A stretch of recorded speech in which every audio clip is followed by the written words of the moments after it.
To install the front panel board assembly, route the cables through the corresponding hole in the chassis.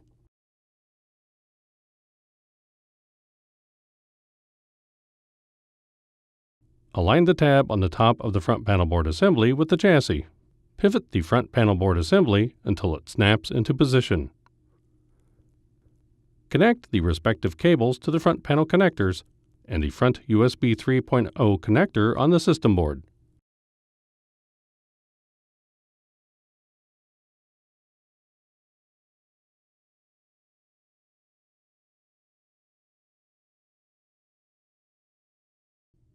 Install the system fan.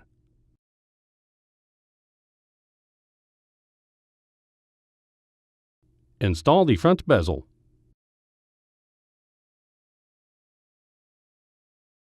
Install the front door. Install the server cover.